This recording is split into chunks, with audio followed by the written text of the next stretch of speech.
On va se lever pour la lecture de la parole et nous allons tourner dans le prophète Ésaïe.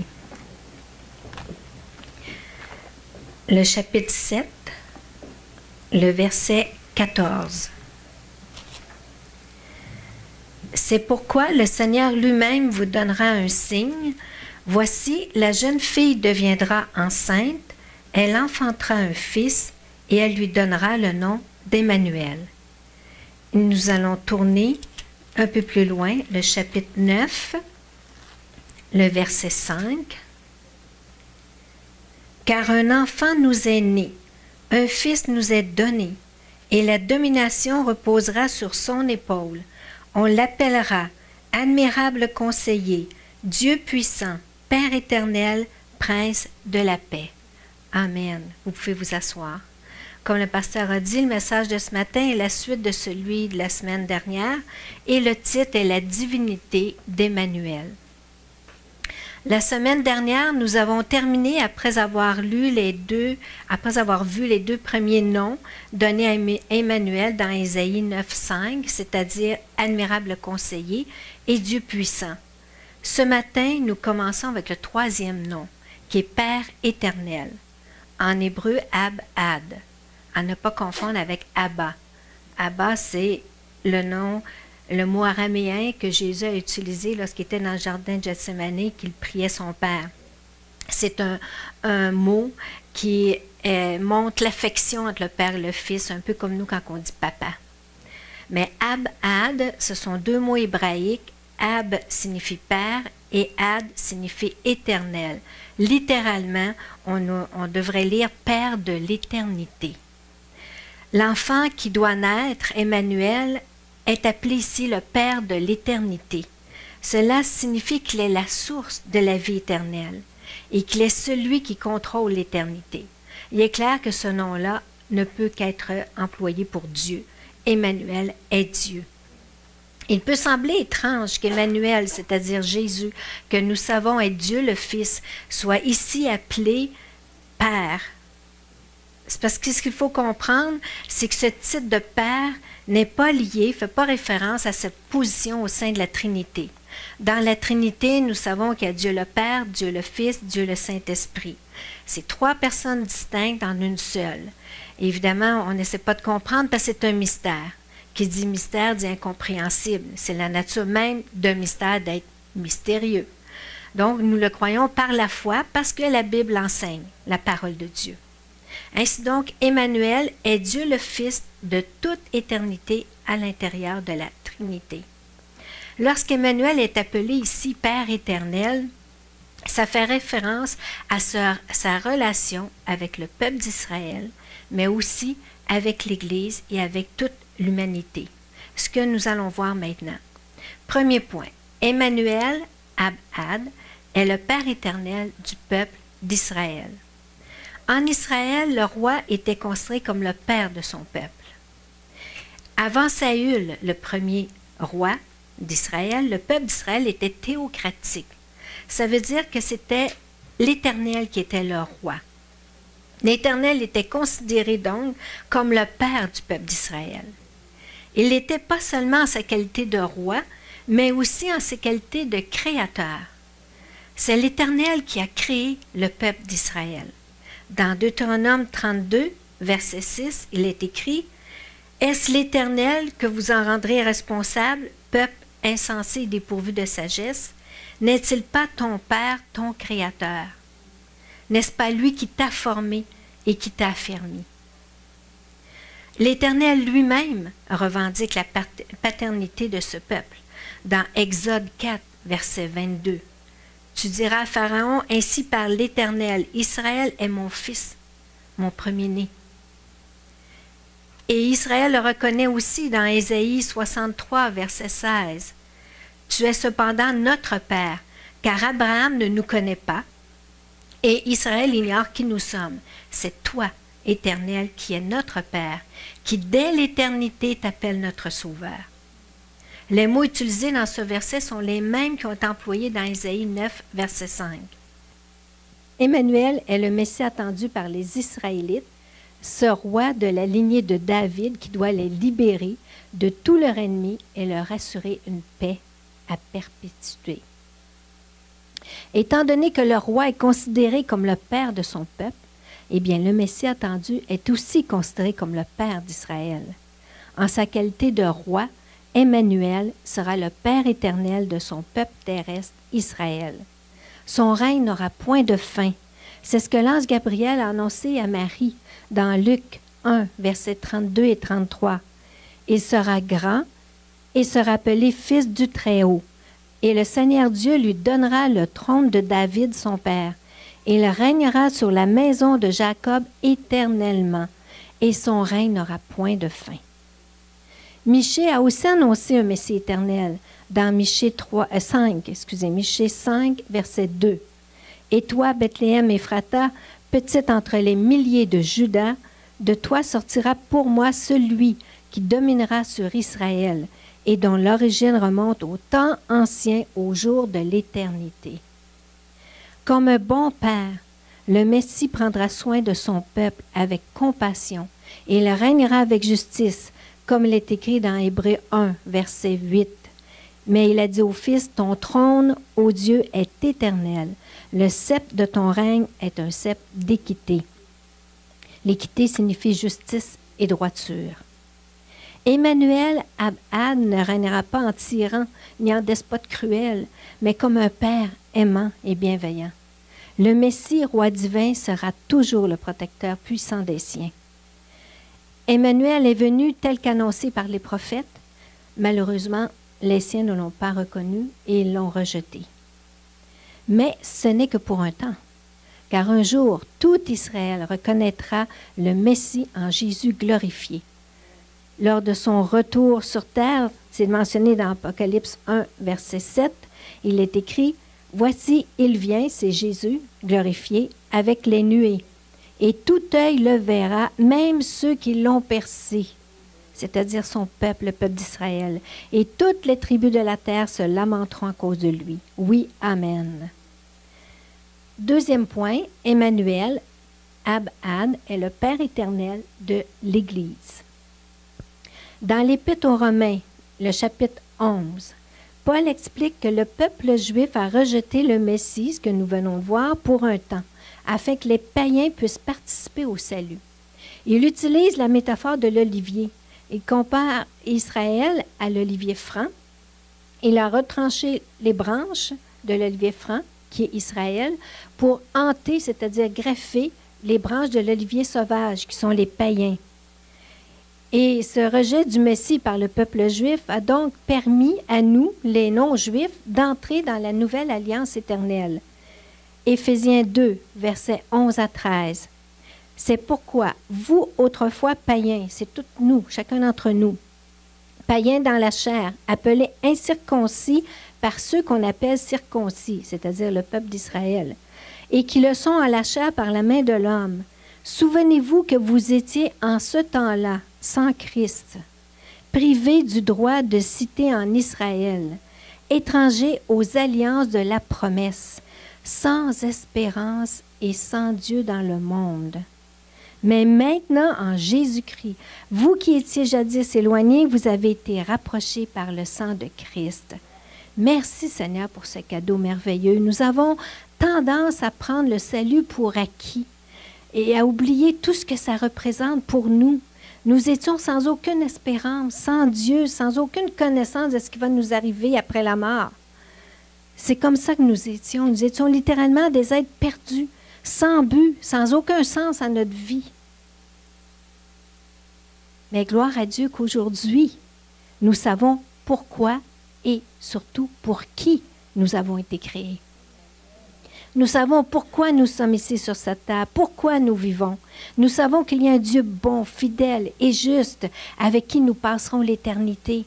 Nous savons que nous avons été justifiés par le sang que son Fils a versé pour nous, pour chacun de nous.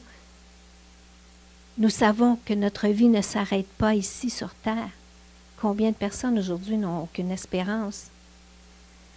Mais nous savons que notre vie va continuer au-delà dans l'éternité, mais une éternité de félicité et de gloire en la présence de notre glorieux Sauveur. Jésus a déclaré dans Jean 6, verset 47, « En vérité, je vous le dis, celui qui croit en moi a la vie éternelle. » Il est le Père de l'éternité, il est celui qui nous donne l'éternité. Celui qui croit en Jésus-Christ a la vie éternelle parce que Jésus possède la vie éternelle. Il est Emmanuel, Ab-Ad, Père de l'éternité. Dans Apocalypse 21, verset 6, il est écrit, « Et il me dit, c'est fait. Je suis l'alpha et l'oméga, le commencement et la fin. À celui qui a soif, je donnerai de la source de l'eau de la vie gratuitement. » L'alpha et l'oméga, le commencement et la fin, ce sont des termes qui expriment la notion d'éternité. Celui qui donne de la source de l'eau de la vie gratuitement, n'est-ce pas Emmanuel? Rappelons-nous ses propres paroles dans Jean 4, versets 13 et 14. Il a dit, « Quiconque boit de cette eau aura encore soif », en parlant de l'eau naturelle. « Celui qui boira de l'eau que moi je lui donnerai, celui-là n'aura jamais soif. L'eau que je lui donnerai deviendra en lui une source d'eau qui jaillira pour la vie éternelle. » Dans Apocalypse 22, versets 12 et 13, Jésus dit, « Voici, je viens bientôt. » Oui, il revient, il l'a dit. « Je viens bientôt et ma rétribution est avec moi pour rendre à chacun selon ce qu'est son œuvre. Je suis l'alpha et l'oméga, le premier et le dernier, le commencement et la fin. Celui qui rendra à chacun selon ses œuvres n'est nul autre qu'Emmanuel, celui à qui le Père a remis tout jugement, comme il est écrit dans Jean 5, verset 22. Le Seigneur que nous servons existe de toute éternité. Il était là au moment de notre conception. Il nous voyait alors que nous étions encore dans le sein de notre mère. Tournez avec moi dans le psaume 139, les versets 15 et 16. « Mon corps n'était point caché devant toi lorsque j'ai été fait dans un lieu secret, tissé dans les profondeurs de la terre. Quand je n'étais qu'une masse informe, tes yeux me voyaient, et sur ton livre étaient tous inscrits les jours qui m'étaient destinés. Seul Dieu sait à quel moment nous allons quitter ce monde. Avant qu'aucun d'eux existât. » Alléluia. Emmanuel, Ab-Ad, Père éternel, était là à chaque étape de notre vie. Il est toujours là.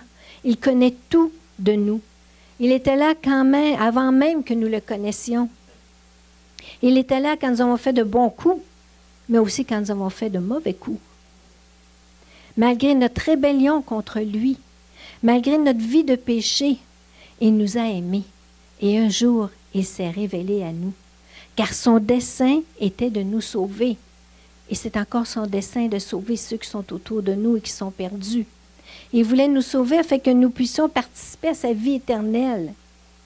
Il est écrit dans Romains 5, verset 8, « Mais Dieu prouve son amour envers nous, en ce que lorsque nous étions encore des pécheurs, Christ est mort pour nous. » Alléluia. C'est pas parce que nous sommes meilleurs, plus intelligents, plus bons, plus beaux, plus talentueux. C'est pas parce que nous avons fait de grandes choses ou de bonnes œuvres que Dieu nous a sauvés. En réalité, cela n'a rien à voir avec nous. Cela ne relève que de Dieu lui-même, qui est amour. Dieu nous a créés pour lui. Malheureusement, nous nous sommes tous détournés de lui. Nous avons préféré faire notre vie sans lui. Rien de ce que nous pouvons dire ou faire par nous-mêmes ne peut rétablir cette communion brisée entre l'homme et Dieu. Dieu est saint et parfait. Seuls ceux qui sont sans péché, sans tache, peuvent paraître devant lui. Comme l'est écrit dans Romains 3, 23, « Car tous ont péché et sont privés de la gloire de Dieu. » Tous, sans exception, aucune personne ne peut prétendre n'avoir jamais péché. Mais notre cause n'est pas désespérée, car Dieu vient à notre secours. Le verset suivant, verset 24, « Et ils sont tous, le tous du verset 23, et ils sont gratuitement justifiés par sa grâce, par le moyen de la rédemption qui est en Jésus-Christ. » Alléluia! Gratuitement, par sa grâce. Ces mots signifient que cela ne dépend pas de nous. Le salut nous vient de Dieu. C'est Dieu qui pourvoit aux moyens pour rétablir notre communion avec lui. Et ce moyen, c'est Dieu le Fils lui-même, Emmanuel, qui s'est fait homme et qui a pris notre place sur la croix. Oui, nous méritions tous la mort devant Dieu. Jésus a subi cette mort à notre place afin que nous puissions obtenir la vie. Vous savez, Dieu n'était pas obligé de nous sauver. Il ne nous devait rien. Il aurait pu nous laisser périr. C'est par amour et par grâce qu'il nous sauve. C'est pourquoi nous devrions toujours lui être reconnaissants. Lorsque nous croyons au sacrifice de Jésus, la parole dit que non seulement nous obtenons le salut et la vie éternelle, mais Dieu nous adopte et fait de nous ses enfants. Quel grand amour! Comme Jean l'a écrit dans 1 Jean 3, verset 1, « Voyez quel amour le Père nous a témoigné pour que nous soyons appelés enfants de Dieu. Et nous le sommes. Croyons-le, car c'est écrit. Si le monde ne nous connaît pas, c'est qu'il ne l'a pas connu. » Alléluia. Dans Romains 8, verset 15, Paul écrit, « Et vous n'avez point reçu un esprit de servitude pour être encore dans la crainte, mais vous avez reçu un esprit d'adoption, par lequel nous crions, Abba, Père. Abba, c'est Papa. » Cette relation intime, nous l'avons avec lui, cette communion. Dorénavant, nous ne sommes plus des fils et des filles de perdition comme auparavant, mais nous sommes des fils et des filles de Dieu par adoption. C'est pour cela que nous ne nous comportons plus comme auparavant.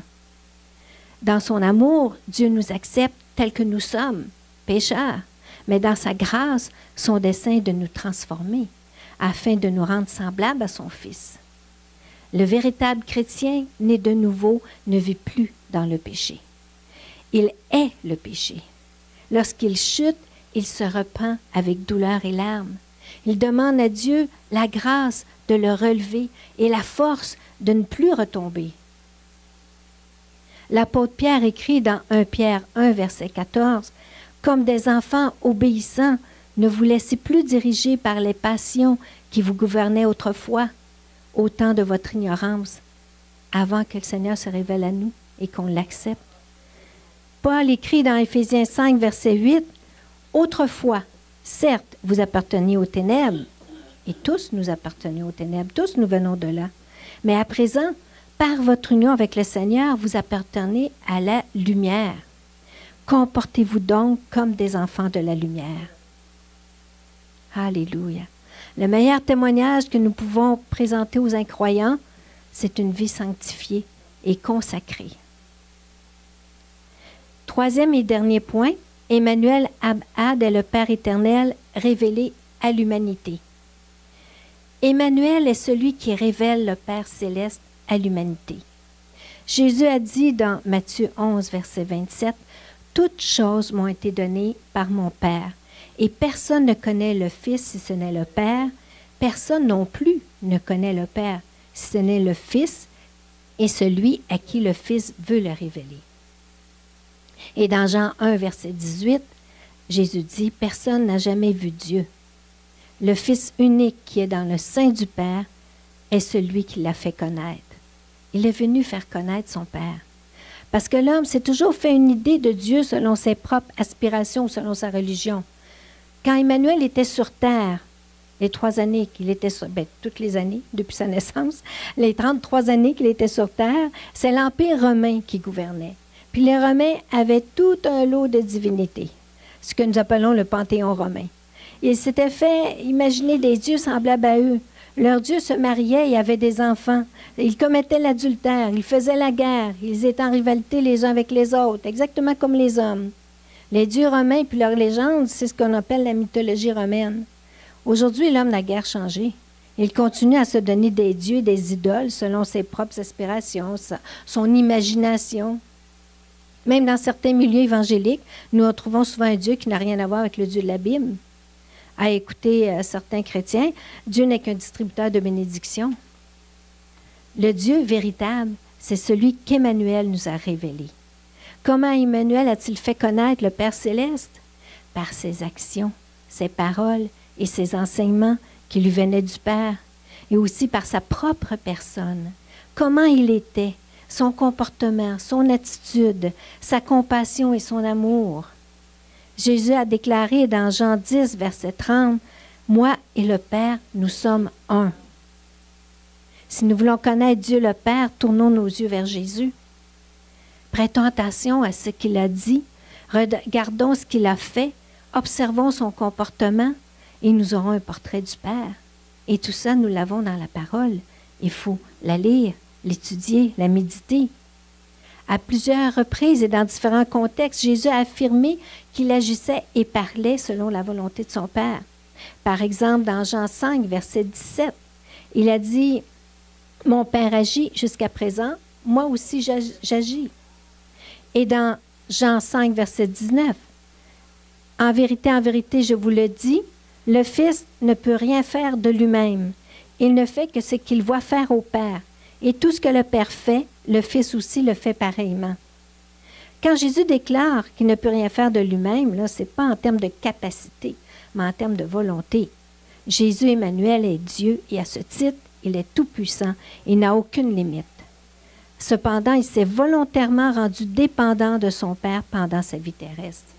Il nous a donné l'exemple. Nous aussi, nous devons dépendre de Dieu. Lorsque Jésus dit « Tout ce que le Père fait, le Fils aussi le fait pareillement », cela signifie qu'il est investi du pouvoir et de l'autorité du Père pendant sa mission sur terre. C'est pourquoi son enseignement étonnait la foule. Il est écrit dans Matthieu 7, versets 28 et 29, « Après que Jésus ait achevé ses discours, la foule fut frappée de sa doctrine, car il enseignait comme ayant autorité et non pas comme leurs scribes. » Les scribes répétaient comme des perroquets, tandis que Jésus enseignait avec autorité. Il disait les vérités fondamentales, véritables, il y enseignait qui était le Père. Dans Jean 12, versets 49 et 50, Jésus déclare « Car je n'ai point parlé de moi-même, mais le Père qui m'a envoyé m'a prescrit lui-même ce que je dois dire et annoncer. Et je sais que son commandement est la vie éternelle.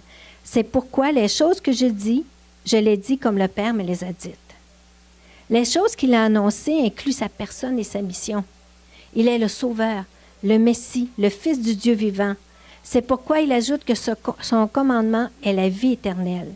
Tous ceux qui rejetteront les paroles du Messie, son message, seront condamnés pour l'éternité.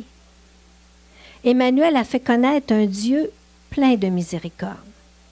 Dans le récit de Luc 7, versets 37 à 50, lorsque la femme pécheresse baisa les pieds de Jésus, les mouilla de ses larmes, les essuya avec ses cheveux et les oignit de parfum, Jésus ne la repoussa pas. Le pharisien qui avait invité Jésus était scandalisé de la scène, mais Jésus a saisi l'occasion pour lui révéler la miséricorde du Père, qui pardonne à celui qui se repent de ses péchés. Comme il est écrit dans Psaume 51, verset 17, « Les sacrifices sont agréables à Dieu, c'est un esprit brisé. Ô Dieu, tu ne dédaignes pas un cœur brisé et contrit. » Plus tard, dans Matthieu 9, verset 13, lorsqu'on reprocha à Jésus de manger avec les publicains et les gens de mauvaise vie, il répondit « Allez et apprenez ce que signifie « Je prends plaisir à la miséricorde et non au sacrifice, car je ne suis pas venu appeler des justes, mais des pécheurs. » Jésus a montré que Dieu, le Père, ne rejette pas celui qui vient à lui, que Dieu, le Père, ne fait point exception de personne. Lorsque Jésus a chassé ceux qui vendaient et achetaient dans le temple, dans Matthieu 21, versets 12 et 13, il a montré que Dieu ne supportait pas que son nom ne soit pas respecté.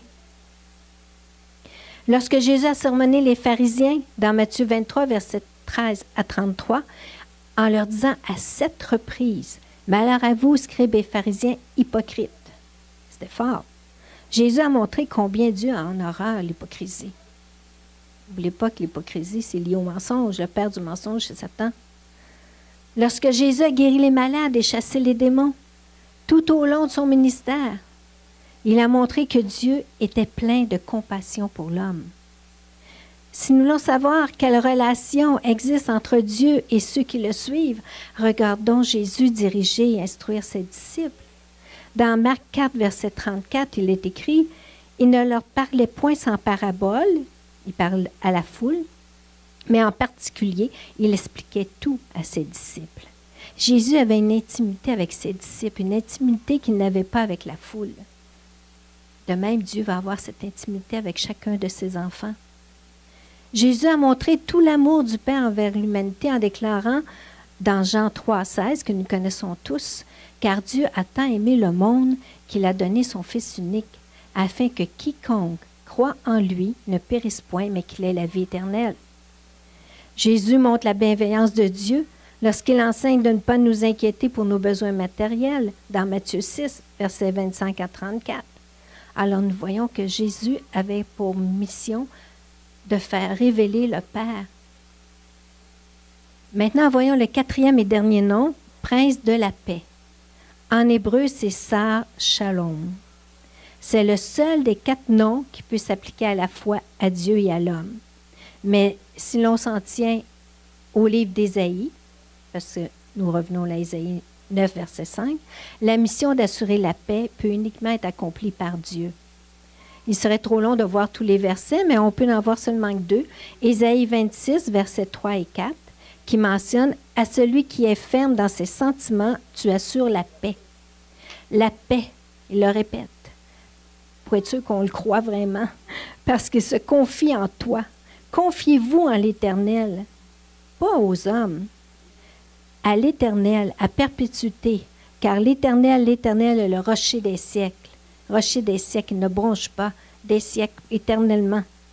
Ésaïe 26, verset 12, « Éternel, tu nous donnes la paix, car tout ce que nous faisons, c'est toi qui l'accomplis pour nous. » Alléluia. Dans Genèse 49, verset 10, le Messie est appelé le pacifique. C'est écrit, « Le sceptre ne s'éloignera point de Juda, ni le bâton souverain d'entre ses pieds, jusqu'à ce que vienne le Shilo et que les peuples lui obéissent. » Shilo signifie pacifique. Ce titre du Messie dénote sa tranquillité et son pacifisme. Nous allons voir 3 aspects du prince de la paix.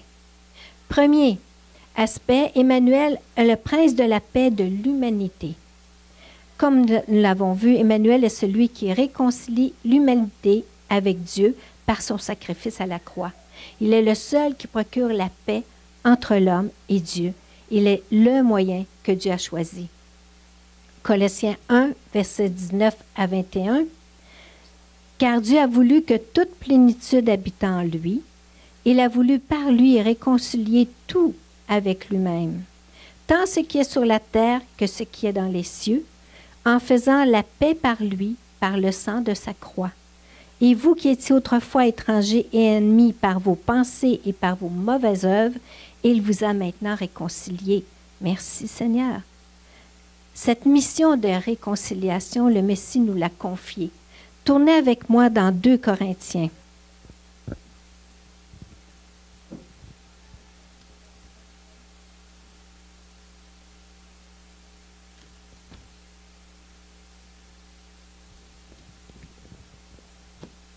Le chapitre 5.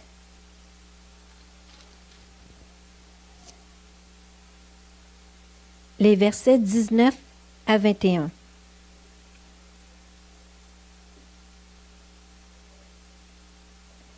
Car Dieu était en Christ, réconciliant le monde avec lui-même, en n'imputant point aux hommes leur offense, et il a mis en nous la parole de la réconciliation. Nous faisons donc les fonctions d'ambassadeurs pour Christ, comme si Dieu exhortait par nous. Nous vous en supplions au nom de Christ, soyez réconciliés avec Dieu. 19 à 20. Un ambassadeur, nous sommes les ambassadeurs de Christ. Qu'est-ce que fait un ambassadeur? Il représente son pays sur une terre étrangère. En temps de paix, il fait connaître son pays, ses coutumes et ses lois aux citoyens de la terre étrangère qui l'habitent. Et en cas de divergence sur une situation commune, eh bien, il fait connaître la position de son pays et en défend les intérêts.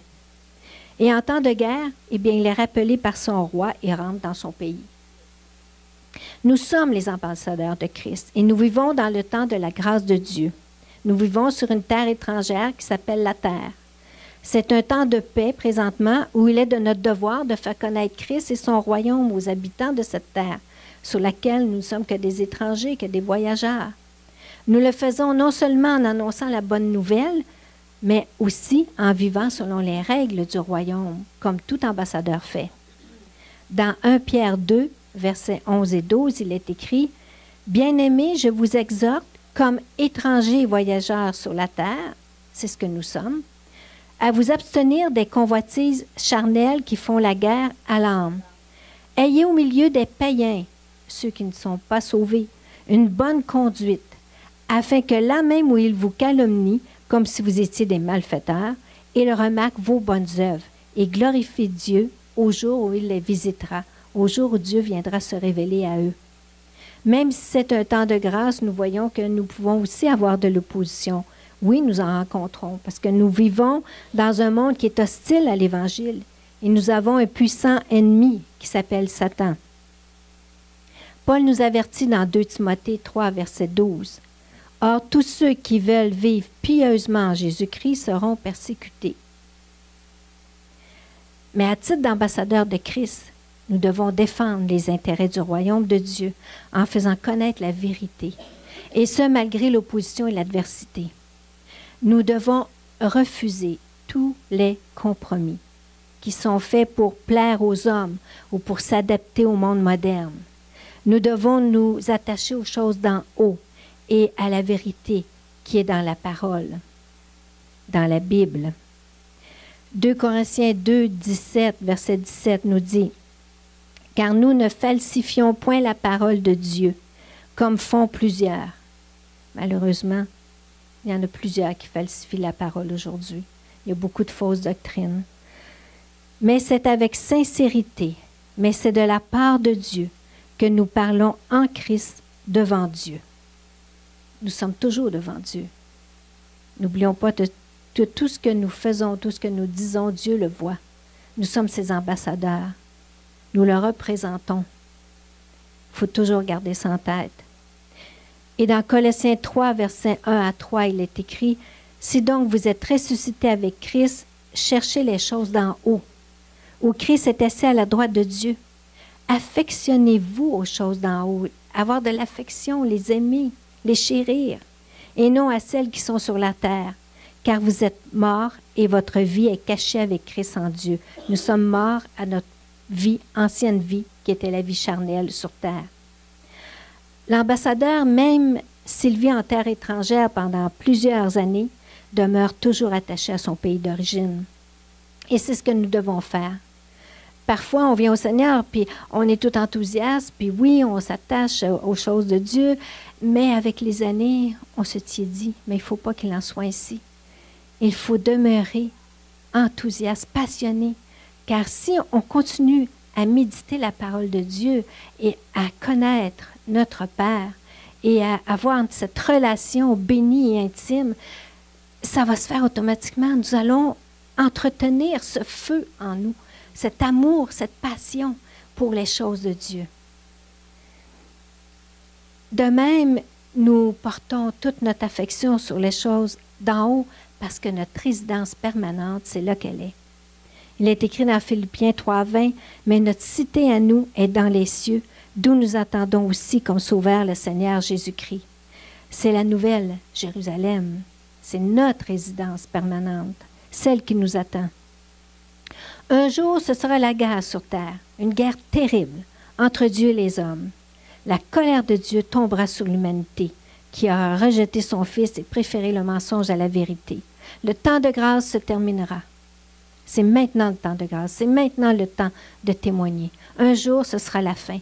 Et là, ce sera des années terribles que Jésus a décrit en ces termes dans Matthieu 24, verset 21. « Car alors la détresse sera si grande qu'il n'y en a point de pareil depuis le commencement du monde, depuis la création. » Imaginez, il y en a eu plein d'horreurs depuis la création. Hein? On sait dans l'histoire de l'humanité, il y a eu plein des génocides, des choses terribles. Mais et Jésus dit que ça n'a jamais été aussi pire que ce qui va s'en venir. Donc, point eu de pareil depuis le commencement du monde jusqu'à présent et qu'il n'y en aura jamais. Ça va être le point final de Dieu qui va faire taire tous ses ennemis, tous ses adversaires. Ce n'est pas l'homme qui va avoir le dernier mot, c'est Dieu. Lorsque le pays étranger entre en guerre, nous l'avons vu, contre le pays de l'ambassadeur, eh bien, ce dernier est rappelé dans son pays, avant que les hostilités soient engagées, ou au tout début. Puis il en sera de même pour nous. Nous serons rappelés dans notre pays et c'est Christ lui-même en personne qui viendra nous chercher. Tournez avec moi dans 1 Thessaloniciens. Nous allons lire les versets 16 à 18. Ce sont des paroles de consolation, des paroles d'espérance. Car le Seigneur lui-même a un signal donné à la voix d'un archange et au son de la trompette de Dieu, descendra du ciel et les morts en Christ ressusciteront premièrement. Ensuite, nous les vivants qui serons restés, nous serons tous ensemble enlevés avec eux sur des nuées à la rencontre du Seigneur dans les airs. Et ainsi, nous serons toujours avec le Seigneur. Consolez-vous donc les uns les autres par ces paroles. L'enlèvement de l'Église est une réalité à venir et c'est un sujet de consolation pour nous qui vivons présentement sur cette terre avec toutes les difficultés que nous pouvons rencontrer, avec parfois les douleurs et la souffrance. Mais ce verset qu'on puisse s'en imprégner et qu'on puisse toujours garder en tête cette espérance. Jésus revient, Maranatha, comme on a chanté avec notre sœur Sylvie. Comme disait Paul dans 2 Corinthiens 4, versets 17 et 18, « Car nos légères afflictions du moment présent produisent pour nous, au-delà de toute mesure, un poids éternel de gloire, parce que nous regardons non point aux choses visibles, mais à celles qui sont invisibles, car les choses visibles sont passagères et les invisibles sont éternelles. » Investissons dans ce qui est éternel. Oui, le Seigneur revient chercher les siens. Oui, nous monterons à sa rencontre sur des nuées. Vous savez qu'il y a des chrétiens qui n'y croient même plus à l'enlèvement. C'est triste, quelle tristesse. C'est écrit, tout ce qui est écrit s'accomplit ou s'accomplira ou s'est accompli.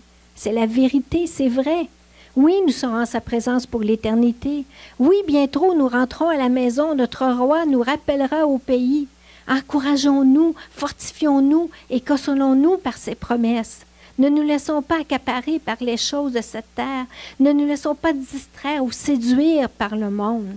N'oublions jamais notre patrie céleste, la Nouvelle Jérusalem, parce que c'est là qu'on s'en va. Ne nous lassons pas de témoigner l'Évangile pour en emmener le plus possible avec nous dans cette Nouvelle Jérusalem, dans ce lieu merveilleux qui nous attend, qu'on ne peut même pas imaginer. Alléluia, alléluia. Nous avons vu qu'Emmanuel est le prince de la paix de l'humanité. Maintenant, voyons le deuxième aspect, c'est-à-dire Emmanuel est le prince de la paix du peuple d'Israël. Emmanuel est le prince de la paix d'Israël car il est celui qui assurera la paix à son peuple terrestre.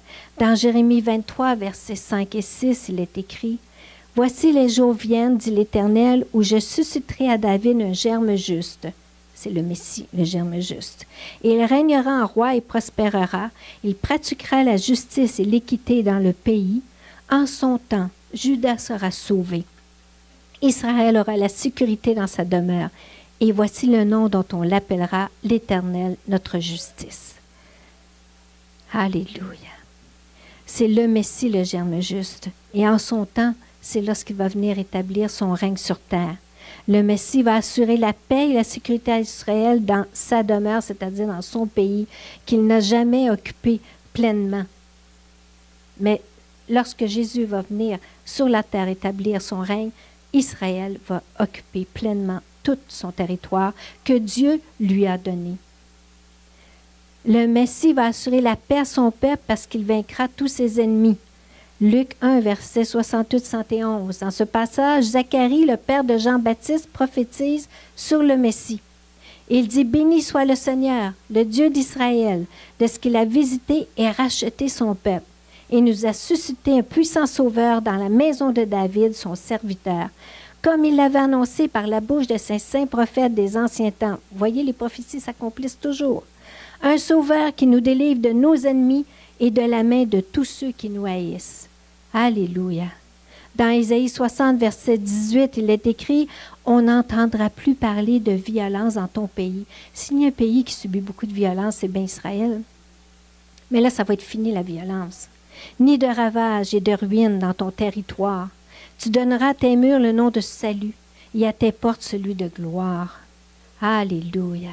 C'est Emmanuel qui va faire ça, le prince de la paix. Il va réaliser parfaitement en sa personne les deux types de royauté en Israël, c'est-à-dire celui du conquérant comme David et celui du pacificateur comme Salomon. Alléluia. Tout comme pour le reste de l'humanité, le Messie apportera la paix au peuple d'Israël en le réconciliant avec leur Dieu, l'Éternel, celui dont le nom est « Je suis ». Acte 5, versets 30 et 31. Le Dieu de nos pères a ressuscité Jésus, que vous avez tué en le pendant au bois. Il s'adresse aux Israélites. Dieu l'a élevé par sa droite comme prince et sauveur pour donner à qui? À Israël la repentance et le pardon des péchés. C'est comme ça qu'on fait la paix avec Dieu, la repentance et le pardon des péchés. Acte 10, verset 36, il a envoyé la parole aux fils d'Israël en leur annonçant la paix par Jésus-Christ, qui est le Seigneur de tous, juifs et non-juifs. Alléluia. Voyons le troisième et dernier nom. Emmanuel est le prince de la paix éternellement. Emmanuel est celui qui fera régner la paix éternellement lors de son retour à la fin des temps. D'abord, il fera régner la paix sur terre pendant 1000 ans, puis il fera régner la paix éternellement sur la nouvelle création après le grand jugement. Le gouvernement d'Emmanuel procurera et perpétuera la paix parmi les nations du monde. Michée 4, verset 3. Il sera le juge d'un grand nombre de peuples, l'arbitre de nations puissantes, lointaines. De leurs glaives, ils forgeront des oyaux et de leurs lances des serpes. Des oyaux et des serpes, ce sont des outils pour l'agriculture. Il n'y aura plus de guerre.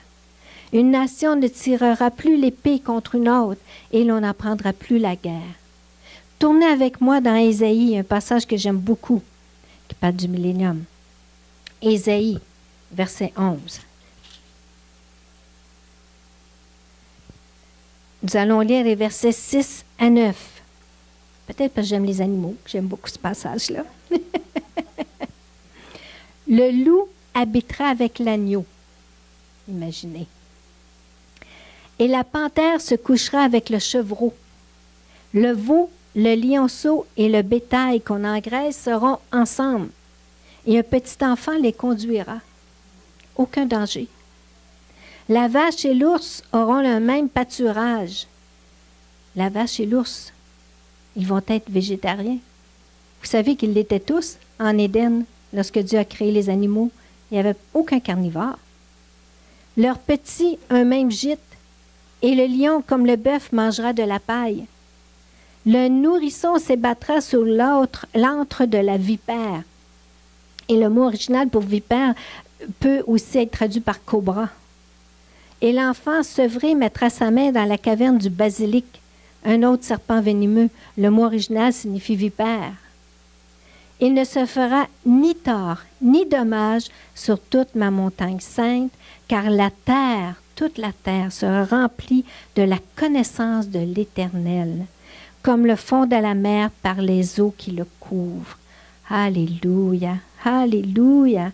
Nous allons les vivre, ces moments-là. Nous allons être là.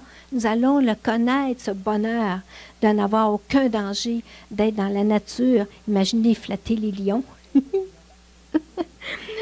Imaginez l'animal que vous préférez le plus, animal sauvage.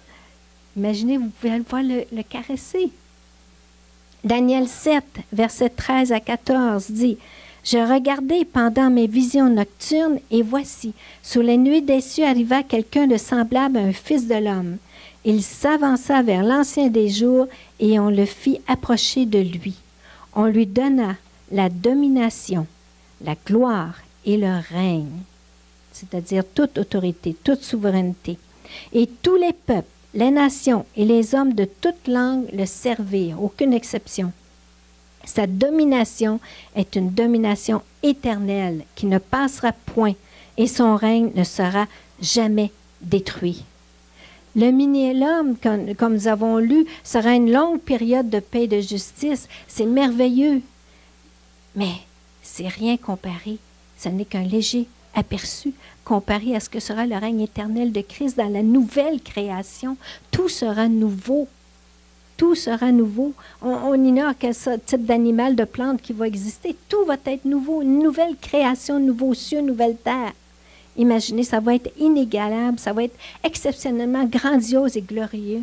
Et c'est vers là que nous nous dirigeons. Ça vaut la peine de tenir ferme jusqu'à la fin. C'est là notre véritable patrie. C'est là notre destinée pour l'éternité. Nous ne serons pas dans des nuages à jouer de l'harpe, là. Nous allons être sur la nouvelle création, la nouvelle terre. Et nous allons avoir des tâches, des royaumes. Nous allons régner avec Christ. Alléluia. Mais tout va se faire dans la paix, dans la joie, dans le bonheur. Alléluia.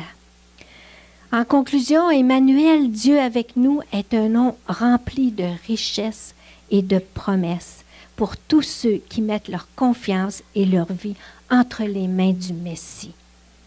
Comme nous l'avons vu dans les Saintes Écritures, la divinité d'Emmanuel ne fait aucun doute. Jésus-Christ est parfaitement Dieu et parfaitement homme. Quand Philippe a demandé à Jésus de lui montrer le Père, sa réponse dans Jean 14, verset 9, a été « Il y a si longtemps que je suis, le nom de l'Éternel, avec vous, et tu ne m'as pas connu, Philippe. » Philippe demandait à voir, Jésus l'exhorte à croire. Les disciples avaient entendu les enseignements de Jésus, ils étaient avec lui. Ils ont vu les œuvres surnaturelles qu'il a faites au nom du Père, mais ils avaient besoin d'une révélation en plus. Il en va de même pour nous. C'est pour cela que le Saint-Esprit nous a été donné. Il est écrit dans Jean 14, verset 26, « Mais le Consolateur, l'Esprit Saint, que le Père enverra en mon nom, vous enseignera toutes choses et vous rappellera tout ce que je vous ai dit. » Nous avons besoin du Saint-Esprit pour nous révéler les vérités contenues dans les Saintes Écritures. Par son action, la sainte doctrine devient une vie qui pénètre notre conscience et notre cœur pour le sanctifier. Tout comme pour Philippe, encore aujourd'hui, Jésus nous incite à le connaître davantage, lui et son Père.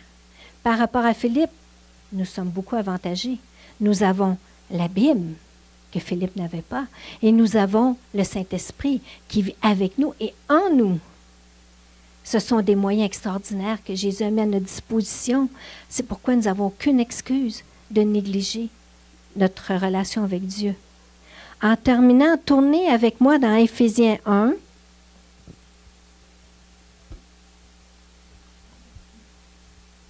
Nous allons lire les versets 17 à 19. Nous allons le lire comme une prière. Afin que le Dieu de notre Seigneur Jésus-Christ, le Père de gloire, vous donne un esprit de sagesse et de révélation dans sa connaissance et qu'il illumine les yeux de votre cœur pour que vous sachiez quelle est l'espérance qui s'attache à son appel, quelle est la richesse de la gloire de son héritage qu'il réserve aux saints, c'est-à-dire à nous, et quelle est envers nous qui croyons l'infinie grandeur de sa puissance, se manifestant avec efficacité par la vertu de sa force. Je prie que cette parole devienne esprit et vie en chacun de nous. Amen.